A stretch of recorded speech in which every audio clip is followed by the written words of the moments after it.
භාග්‍යවතුන් දේශනා කරනවා පින්වතුනි කන්ති පරමං තපෝති තික්ක. බොහොම වටිනක. අනිත් ටික ඔක්කොම අයින් කළා. ඔන්න ඔය කැලේ විතරක් ගන්න පින්වතුනි. කන්ති පරමං තපෝති තික්ක. මෙන්න මේක තමයි පින්වතුනි නිවන් මාර්ග වඩන විදිය. කන්ති කියලා කියන්නේ පින්වතුනි ඉවසීම. ඉවසීම පරම කරගත්ත. එනේ ඉවසීම ප්‍රධාන කරගෙන.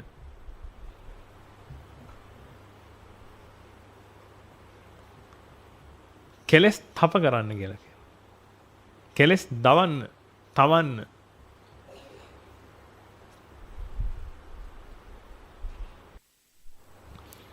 ඉවසීම ප්‍රධාන කරගෙන, ඉවසීම ප්‍රමුඛ කරගෙන.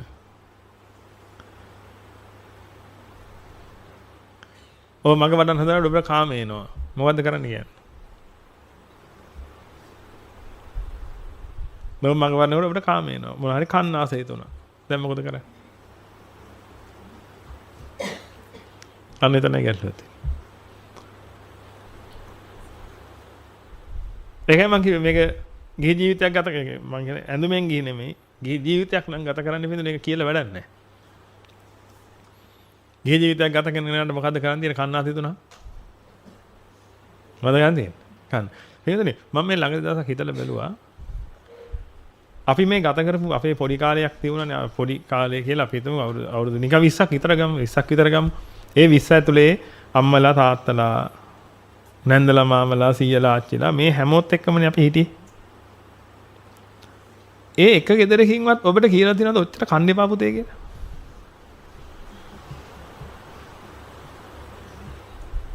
මම ළඟදී කල්පනා කළා. මගේ ජීවිතේට මං අහලා නැහැ මේ කතාව වෙනත.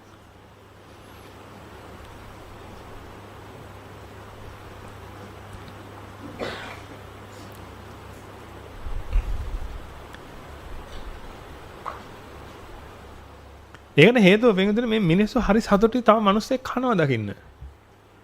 එන හේතුව අර හරි එහෙම නැද්ද? දැන් ඔබගේ යාළු ටිකක් ගෙදර ආවට පස්සේ ඔබ මොකද කරන්නේ? මේ බර වැඩි නේද? පොඩ්ඩක් කනවා. ඇති. එහෙම කන්නෝ කියලා බෙදනවද නැද්ද? මොකද? ඒකයි වෙනතනේ. කෑම කියන එක දෙන්න හරි කැමති මිනිස්සු. හරකෙක් වුණත් කනවා බලන් ඉන්න ආස නැද්ද? තාත්තයි අම්මයි උගන්වලා තියෙනවා නේද? කනකොට මොකද්ද? කනකොට කියලා. කනකොට කට දිහා බලන් ඉන්න එපා කියලා. මතකද? ඔය නිකන් බලන්න හරකෙක් වුණා ඌට දැන් තනකොළ ටිකක් ඔබ දෙනවා. දැන් හරි ආසයි. අර මැෂින් එකක් වගේ ඌ මේ කර ඉතින් ඌගේ පාඩුවේ ඌ කනවා. අනිත් ඒ જાතිය කෙන කව බලන් ඉන්නවා ඒක දිහා.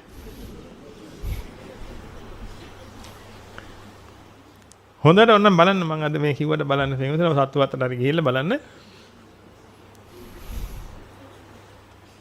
ඒ අලියා නිදහසේ අර මේ ඉරා ගන්නවා.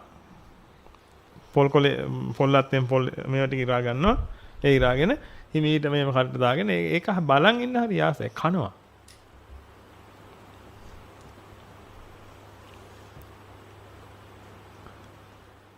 ඒ වගේම කැම දෙන්න ආසයි මිනිස්සු. අපේ ඥාතියෙක් ගෙදර ආවට පස්සේ එයා හොඳටම කනවා නම් අපි හරි කැමතියි. ඒක නිසා අපි කවදාවත් ජීවිතේ අහලා නැහැ ওই කතාව.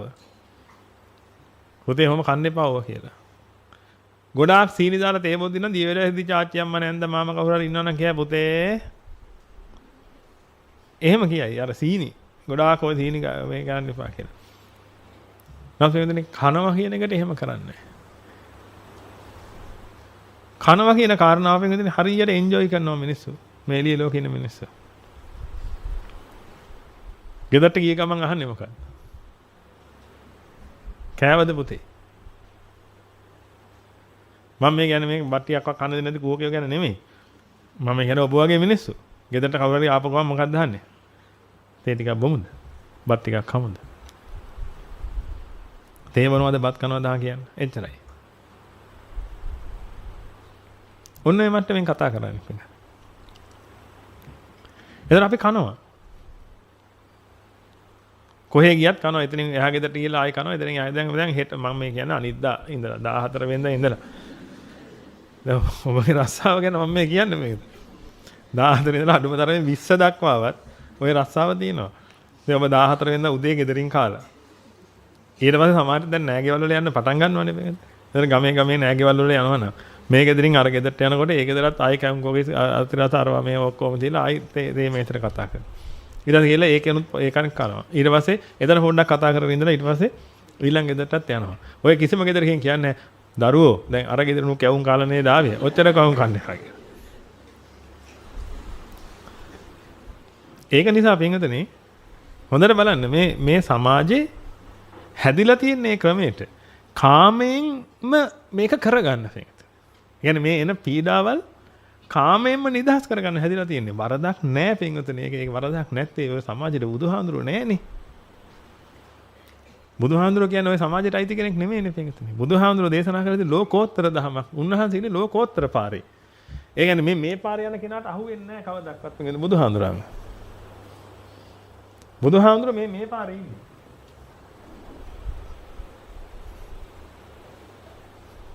හොඳට කල්පනා කරලා බලන්න පින්වතුනි මේ පාරේ තියෙන්නෙම. ඒ කියන්නේ ඔය සමාජයේ කියලා තියෙන ඔය අපි ඔය කියන ඒකකයේ ඇතුලේ තියෙන්නෙම කාමෙන් ගොඩ යන්නේව නෙමෙයිද කියලා. හොඳට කල්පනා කරලා කාමෙන් ගොඩ යන්නේව නෙමෙයි තියෙන්නේ කියලා. තමන්ගේ දරුව ගඳයි නා. ඒ අම්මා මොකද කරන්නේ? අපි ගිය සතියේ කතා වුණේ. ඒ අම්මා මොකද කරන්නේ? හොඳ පියර පොඩ්ඩක් දානවා. අර පියර කියන්නේ පියර. පවුඩර් එක දාන්න. එහෙම නැත්නම් හොඳ සමන් කැටයක් ගෙනල්ලා නාවනවා. ඒ මොනවා හරි කළා අර ගඳ අරිනවා. ඒ අම්මට කවදාවත් හිතෙන්නේ නැහැ මේ ගඳ කියලා කියන්නේ හිතට දැනෙන එක. දරුවා පිරිසිදු කරන්න ඕනේ වෙනම කතාව. නමුත් ගඳ කියන්නේ හිතට දැනෙන එක. ඔහොම හිතන්න බෑ පින්වතුනි. බුදුහාඳුරන් මුණ ගහලා නැහැ නේ එහෙම හිතන්න. ඒක නිසා උත්සාහ කරන්න පින්වතුනි ගඳයි. එහෙනම් දැන් දන්නවා. දෘෂ්ටි තියෙනවනේ ඔළුවේ. ඒ දෘෂ්ටි වලින් දන්නවා ගඳයි නම් මොකද කරන්නේ? සුවඳ කරන්න ඕනේ. ගඳයි නම් සුවඳ කරන්න ඕනේ. ඒක තමයි විදිහ පින්වතුනි. ඒක නිසා මොකද කරන්නේ පින්වතුනි මේක සුවඳ කරන්න. කන්න ආසෙ දනොත් කන්න ඕනේ. මෙන්න මේ ලෝකේ ඉන්නේ පිටින් මේ ලෝකෙට බුදුහාඳුරන්ගේ පිහිට නැහැ. මෙන්න මේ ටික කරන්න තමයි පිටින් ඔබගේ ළමයට උගන්වන්න හදන්නේ. කරන්න මම මොකක් කියන්නේ කරන්න. ඒක කරවන්න තමයි පිටින්. ඔය ඉගෙන ගන්න ඔය ඔක්කොම කරන්නේ මෙන්න මේක කරන්න. මොකද මේක කරන්න සල්ලි ඕනේ. යහමින් හොයා ගන්න ඕනේ. එතකොට මේ පීඩා එන වෙලාවට ඒක කරගත්ත හැකි. එතකොට ලෝකයා අතහැරලා දාලා ඉන්නේ.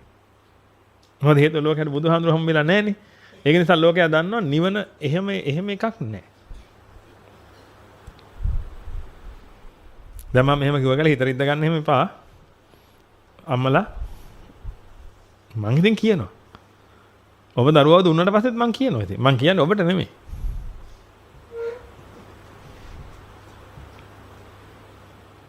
දරුවව ඉල්ලනවා නෙමෙයි මේ. ඔබට යමක් තේරුම් කරලා පෙන්නනවා.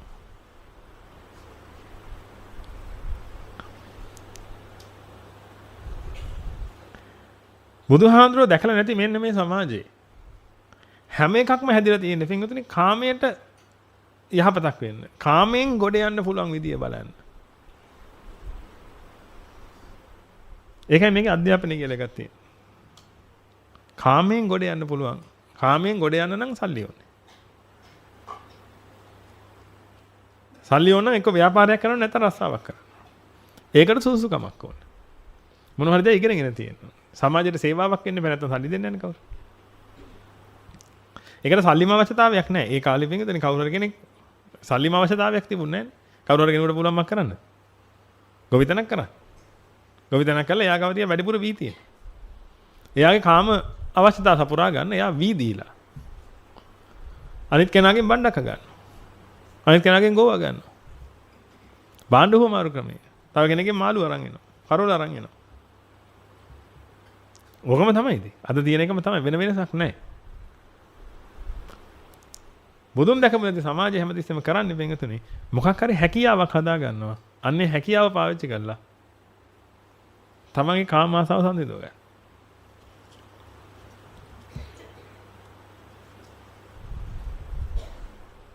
දැන් කාමයේ කියලා කිව්වහම මතන අවබෝධන ගන්න ඕන කාමයේ කියලා කිව්වේ වෙන්තුනේ මූලික සිව්පස කාරණාව හැරෙන ඉතුරු ඔක්කොම කාමයි. මූලික සිව්පස කාරණා 4 හැරුණාම සිව්පස කාරණාව කියලා කියන 4ක් තියෙනවා. අන්න ඒක හැරුණාම ඊටු ඔක්කොම කාමයේ පිංගත. බඩට කෑමක් ඕනේ. කුසට ආහාරක්. මොනවද ආහාර? එහෙම එකක් නැහැ. ශරීරයට පත්තියන් වෙන ආහාරක් ඕනේ. එන ආහාරයක් හම් වෙනවා නම් කුසට අන්න ඒක සිව්පසට එකඟයි.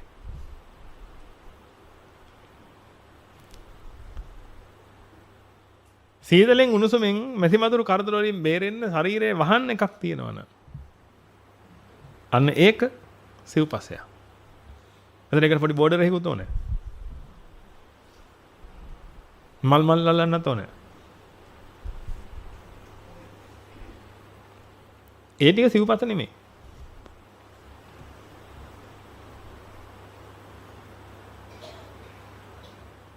මම නැවතත් කියනවා ඔබට නෙමෙයි මේවා කියන්නේ. මේ දහම මතු කරන්නේ ඔබ අවබෝධයට ගන්න. පූති මුත්ත බේසජ්ජයෙන් හරි කමන්නේ. ඒ කියන්නේ ගව මුත්‍රේ දාපු අරලු එහෙමත් කියනවා. එහෙම නැත්නම් තමන්ගේම මුත්‍ර. ඒ මට්ටමින් හරි ලෙඩේ සනීප වෙනවා නම් ඒ මට්ටමින් හරි ලෙඩේට බේතක් හොයාගන්න එක. ලෙඩේට බේත විදිහට නියම කරලා තිනවා නම් තමන්ගේ මුත්‍ර පතක් බොන්න කියලා උදේට. අන්න ඒකට ලැස්ති.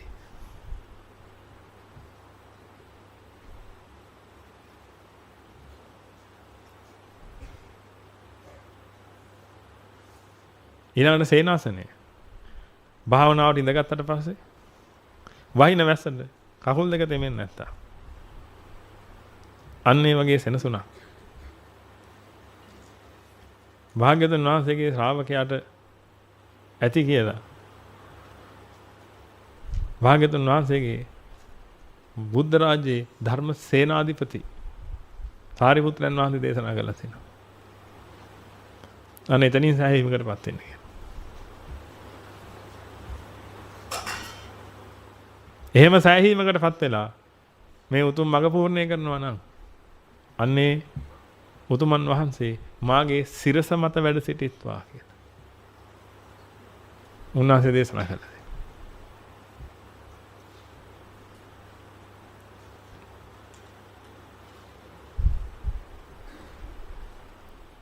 ඔන්නෝක තමයි සිව්පස කාරණා. ඔය සිව්පස කාරණා වලින් එපිටට තියෙන ඒවා කියන්නේ පින්තුනේ කාමයේ උදෙසා හදාගන්න පුළුවන් ඒවා. දැන් මම එහෙම පුළුවන් ඒවා කියලා කියන්නේ දැන් අපි එහෙම හිතමු රහතන් වහන්සේ නමක් ඉන්න. උන්වහන්සේට තේනවා කුටිය ලොකු එකක්.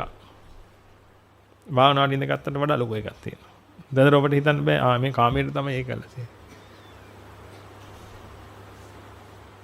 මේ කියන්නේ අවශ්‍ය ඌමනාව ගැන. ඒ රහතන් වහන්සේ කියලා හදා ගන්නවා නම් එහෙම. ඔහොම ඒ හරියන්නේ නැහැ මට ටිකක් ලොකු ඒ ඕනේ. ඕකේ තව මර කැලෙන්ඩර් දෙක තුනක් ගන්නවා. මල් ටිකකුත් ගන්න ඕනේ. අතන එහා පැත්තෙන් තව බෝඩර් එකක් යන්න ඕනේ මේ. අන්න එහෙම කියනවනේ.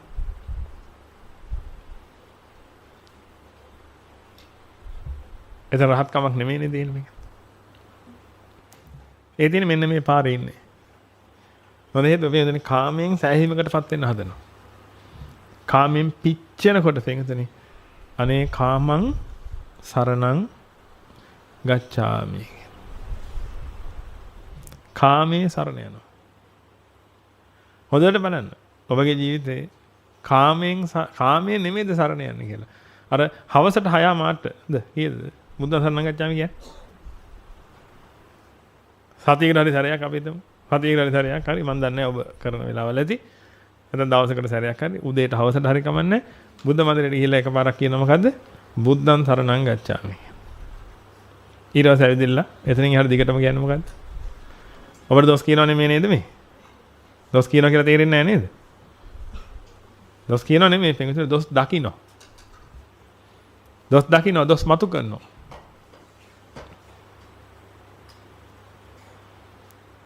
දොස් මතු කරගෙන දොස් දකින්න පටන් ගන්නවා.